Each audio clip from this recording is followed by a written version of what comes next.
So hello everyone, I'm Zeynep from Istanbul Fringe Festival, and today we are with the choreographer and dancer Brian Scalini from Italy, and Melike Sabah Akım and Noyanay Turan, theater academics from Turkey who have their great YouTube channel that we love, Hausbühne. And Brian takes part in Istanbul Fringe Festival 2020's online showcase with his work Cocoon. So we thought this year, as Istanbul Fringe, we had to move our festival to online platforms, and we are trying to reverse the isolating effect of Corona, and we are trying to gather as much as possible with artists and audiences to create meaningful exchange despite all these conditions. And maybe I'll leave the ground to Noyan and Melike to discuss about Cocoon with Brian. Okay. Thank you, Zeynep. Hi, Brian. Hey. It's nice to see you. Nice to see you too. We want to ask you some questions about your piece, but before that, let's go back for a little bit. I want to start with your rehearsal process. How did this project started? How did you get together with Teresa? Okay, so the project Cocoon was born in an initial idea for me to create a series. So I create this Walking Wounded series that it's made of different pieces based on the same subject.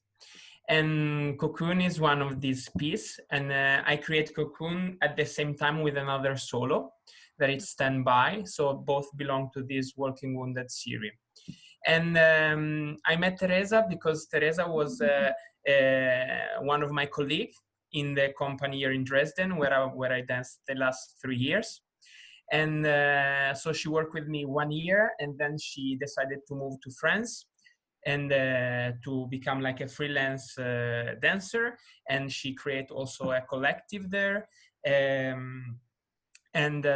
So I had this contact through our past company, and I really enjoyed to work with Teresa. I really like her and appreciate her as a dancer and artist and a person especially.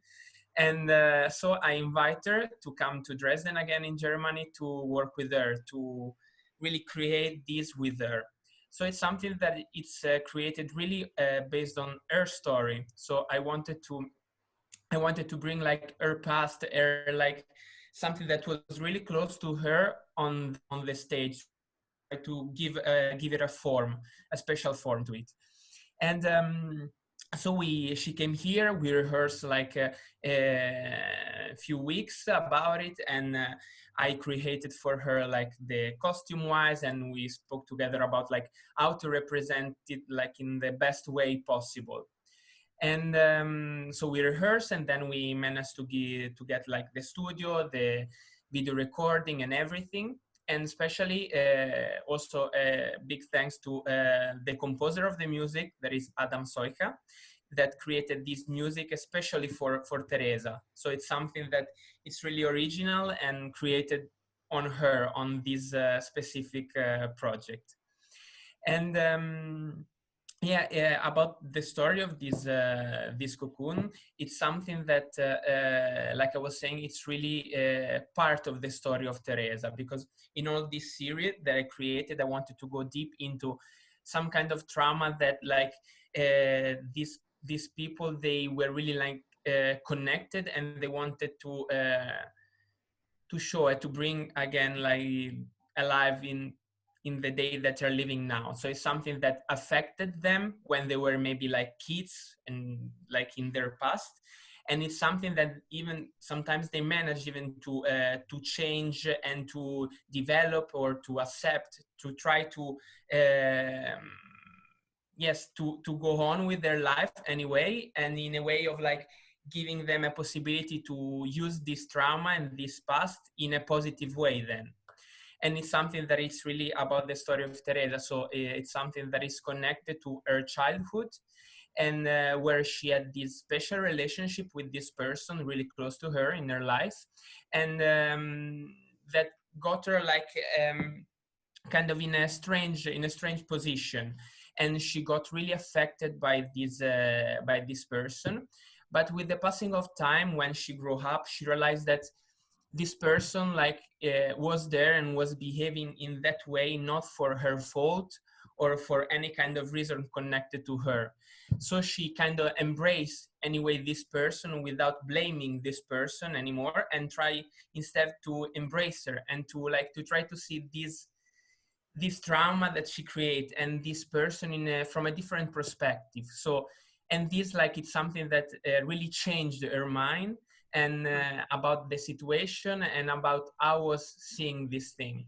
And so it's kind of a positive story in a way that in the end she really managed to embrace it, like I was saying, and she managed to in her mind to change what she was seeing, the form that she gave to this trauma.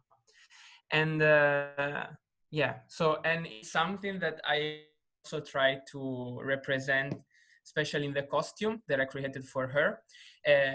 Because like just a little thing, I'm coming from a background of a product designer. I studied at the University of Bologna, so like sketching and like having this idea about the old product and everything is something that I'm always like bringing with me. And I designed these clothes for her, and it's something that even the material in it, this transparent material, it's something that was perfect in a way that could like give this impression of a second skin on her, but something that like kind of clothes that anyway they don't manage to hide what we are inside. So it's something that is still visible, like it's still something that we bring with us. And in the shape also on the costume of this kind of hood that she has on her head, it's really this image of like protection of bubble, trying to like be stuck in this trauma, but in a way in the end when she managed really to take it out, is something that she managed to embrace it from a different way. So like kind of a bubble, like she's kind of like a kid even inside this bubble, and in the end she's the person that is carrying this kid. So this hood transform in a way in something to take care, to embrace it from a different perspective, to bring to, in the end, to this image of a new life. So like a new beginning for her. Yeah. Yeah, Brian, actually I found your work very impressive. It's the 10 minutes of, solo performance. The choreography is very, very precise, and it seems to me that your dancer, your Teresa's presence is quite strong. So could you please tell me about your initial move? The cocoon, it seems like the rebirth ritual seems to me like. And I thought that it's a kind of rebirth ritual of a woman who tries to face up to pain behind her, which is explained before 2 minutes ago. So maybe Noyan adds something because we thought that thing, Noyan. Yes. Sorry. Yes. I forgot that. Want me to continue or okay? Yeah. I forgot the other part. Okay. Congrats for your piece, by the way. Thank you. When I watched your piece Cocoon, I thought it was about life and reborn. But when I read the info text, I noticed there is something more in the deeper layers. The text refers to childhood traumas, vulnerability, and caring you talked about. Do you want to say something about the subtext and its trace in your piece? How did you manage this text with your dancer? Did you improvise about an idea, or how did this piece started to grow? Okay, so it's so this piece it started like the whole idea in the base was like because I wanted really to investigate this thing of like trying to understand also what is the past of people close to me. And I choose all the dancers that I choose in this series are really people really, really close to me. So there are people that I really have a connection with, and I had this connection with Teresa. So I really want to go deep into her story for me to like kind of be able to give it a form and transform it. And this series, it's a series that is called Walking Wounded, and it's called Walking Wounded because I think it's a perfect like term that represent all these series in a way that the Walking Wounded historically were the people that they were injured during the war. but they were not that injured like other people. So they, like, if they needed to give, like, to bring people to bring to emergency, they were not so injured like those people. So they needed to go to walk by themselves to the emergency room. So, but they were wounded, but at the same time, they needed to keep on going. They needed to walk again. So it's like really a metaphor of, like, even in life, you get like your wounds, like you get like traumatized somehow, but anyway, life goes on anyway. So, and you need to keep on walking on your Like, path. what doesn't kill you makes you stronger. Exactly. Exactly. Better meaning. And with Teresa, so I try to approach like really close to this to this theme. Of course, it's something really, it's really private for her, and I didn't want really to bring in the text to which person was really like referring this project, but it's a person that is really, really, really close to her. And I spoke a lot with her. We tried to got like deep into the subject, and we managed to write this like text, this description, this dramaturgy of the piece, trying to resume all this kind of like all their story life. But it was like really, really hard because, like, you know, like it's a person really close to her, so it's something that is present in all her life. So try to resume this thing in like few lines, and even in a piece of 10 minutes was like really hard with her. But we try to first like try to understand which were the real key points in all this timeline, and after that we try to really bring, like, take from them all like the main focus to try to really catch the real essence of all the movement, all the moments that bring her until now, that they shaped her how she is now in this moment. And yeah. Could you please tell us about the music, maybe, because I also thought that especially in this kind of performances like contemporary, let's say, or abstract dances pieces, uh, uh, there is always the music very, very hypnotic, maybe trance, maybe a kind of trance music, which makes me very, I mean, I found very strong. So how what do you consider about the music? And So the music, like I was saying, it was created really on her story. So once that we define this timeline, these different moments that we wanted to show in the piece, the music was really built to try to give a better, like, to really support these moments. So it's something that like was born together with the dance part and all the dramaturgy behind. And like with this music, even like in some moment, like you can, I think you can alternate from moment of maybe a bit more like heavy moment of music, like the beginning, where it gets like it's starting like really in a dark kind of oppressive mood, and slowly is changing. So she's having like, even in the music, like I was saying, she has some up and some down, like it's really following the storyline. And in the end, the music, like I think it's like really my favorite part, when it's really getting like in this peaceful quiet, like really subtle music in the moment where she embraced the thing from the different perspective. And it's something that really gave me that like lightness, that like really pureness, this really emotional feeling. And yes, and so with the composer, that is also like a dancer from a company where I was dancing before, we really try to manage, like we work a lot to try to transpose this feeling, this emotion really in the music, to try to not build a music that it's apart from the piece, but like one block, like all together, like they're like just one thing all together.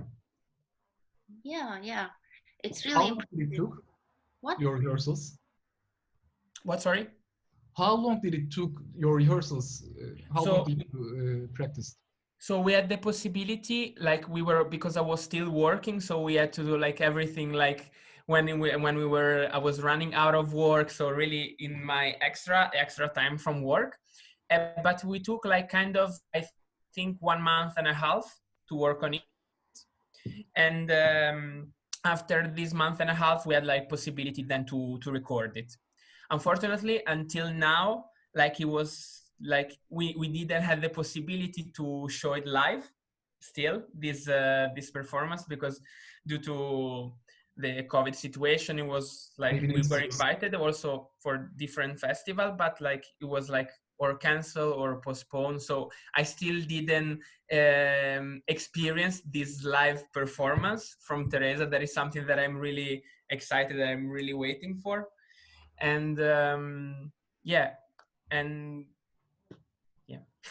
Was it hard for you? What do you feel about watching online performances or being a part of this online situation?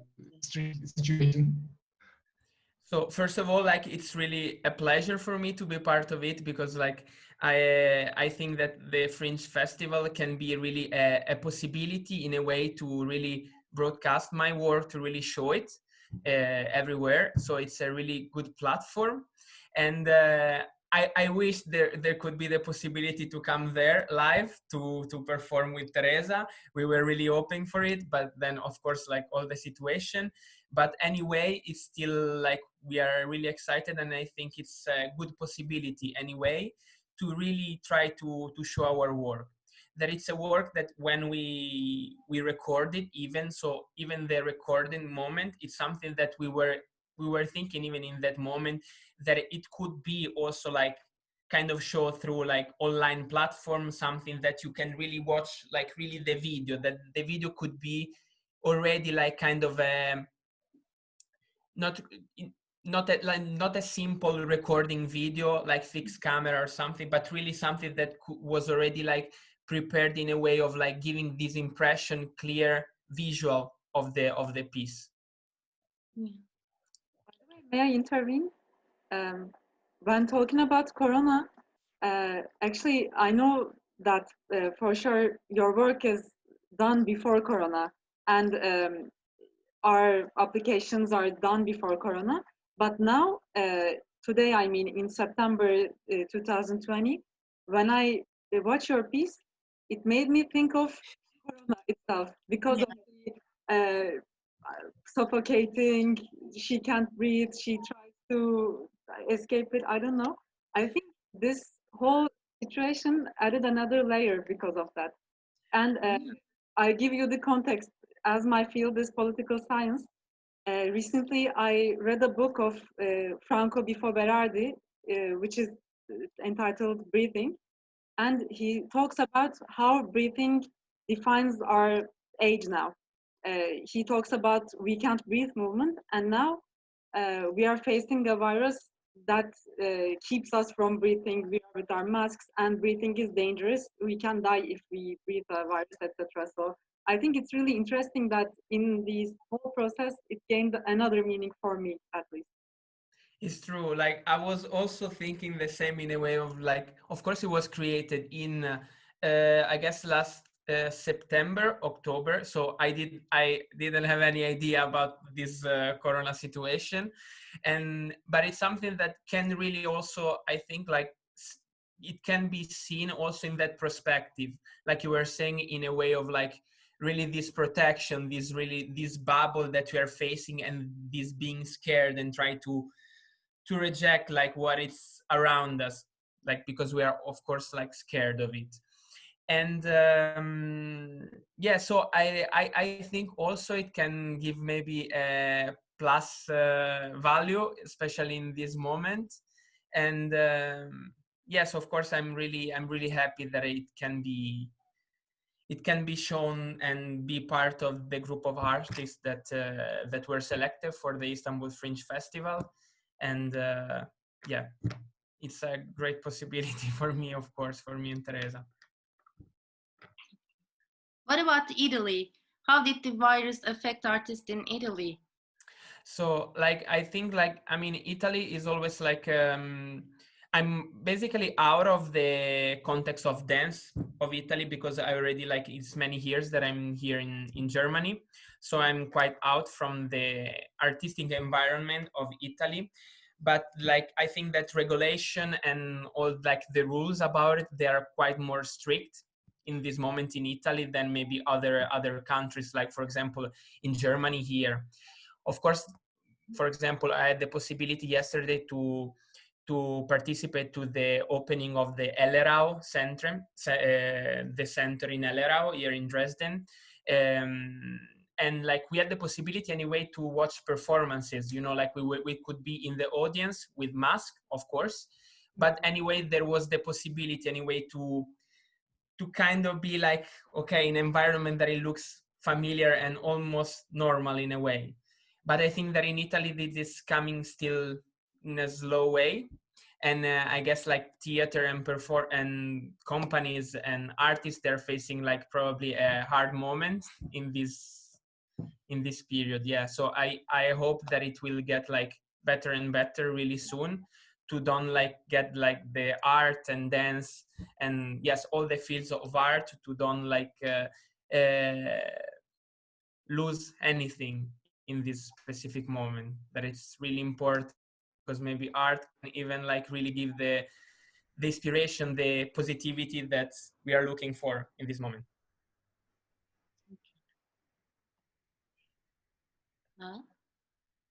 Okay, then. Okay.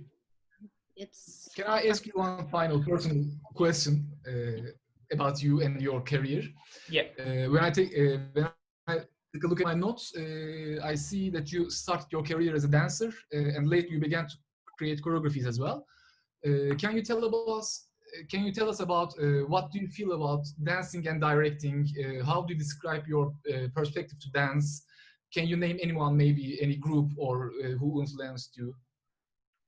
So my background like is actually coming from a different kind of like dance. It's a different dance background because I dance for Tenniel ballroom, like a folkloristic ballroom from my region in Italy. And just after that, I started to approach contemporary and ballet. So it's something that arrived in my life quite late, I would say, the contemporary world, like when I was like around 20. And but it's something that gave me immediately this inspiration, this possibility for me to express really everything and myself, my creativity in a different way. And I started really to train like really fast to try to catch the more that I could in the less time that I had. And but then I had the possibility to continue in this way because I managed to get the contract here in Germany. So I work professionally in the company of Landesbühne in Sachsen. That is a company here close to Dresden and a contemporary company. And choreography arrived during these years. They gave us the possibility to choreograph for a young choreographic evening. And during this evening, I realized that choreography could give me this step forward in a way that, in a way of combine my two dimension. Because like I was saying, like I was dancing on one side, and on the other side, I finished also my university studies in the product design field. So this art and product design and dance, they were always two dimensions really present in my life. And this choreography could give me the possibility to really combine them in one thing. And I got like really a lot of stimuli in a way of like really being inspired and even expand like the limits that maybe dance can sometimes give me, because like me as a dancer, of course I can have my own limitation physically, mentally, you know. And with choreography, I kind of shape my dance on other people.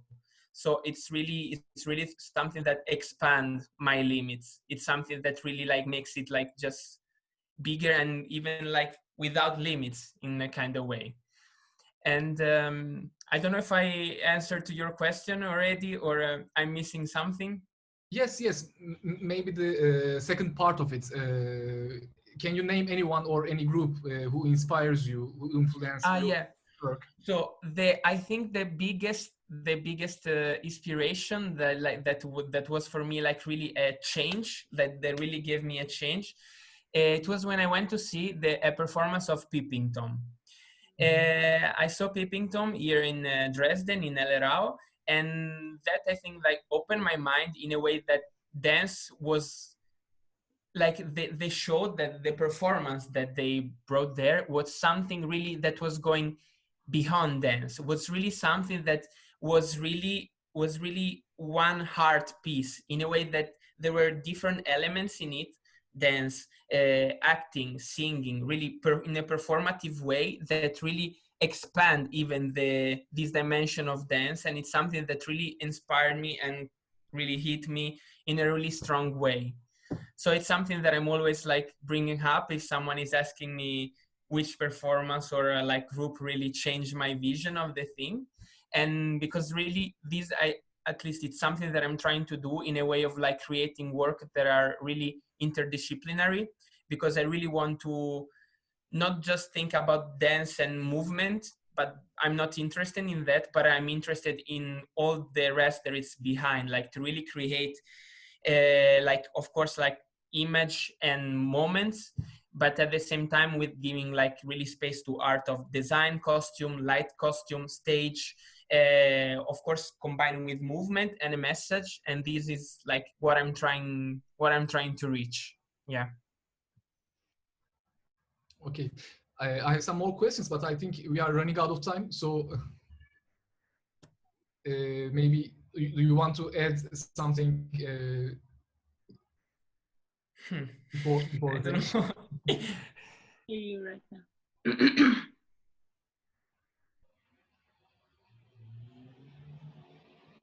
Well then, Delay or something? I cannot hear you right now. Did you? What? Sorry, I think I lost the. It's a connection problem or something. I cannot hear you. I can hear actually. No one was talking. That's that, okay. Okay, that's not. Okay. But I couldn't hear you too, Noyan. That's why I said. Yeah, my internet connection is unstable. It's showing me all the time, and I missed some of your words. I'm sorry. So, Melike, do you have anything to add or ask, or I are we think finished? our time is limited. Maybe Brian, No? do you want to?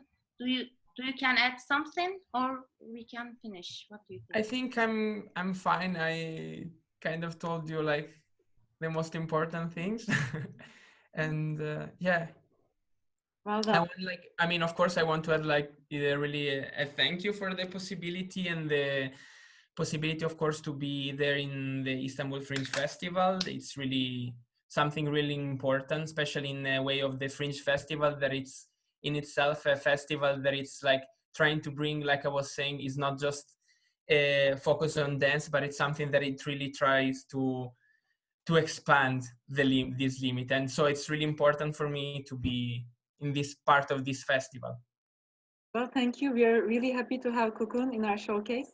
And to everyone, Cocoon will be open access and can be watched online on our YouTube channel, Istanbul Fringe Festival's YouTube channel. Well, I'm just frustrated now that we had this discussion that the physical festival can take place, because I think we will discuss and party a lot. So I'll say I hope for the next time in 2000. Yeah, I hope to. And thank you, Noyan and Melike. It was a pleasure to discuss with you. Yeah, Thank you, Zeynep. Thank you, Brian. Thank you very much. For your time.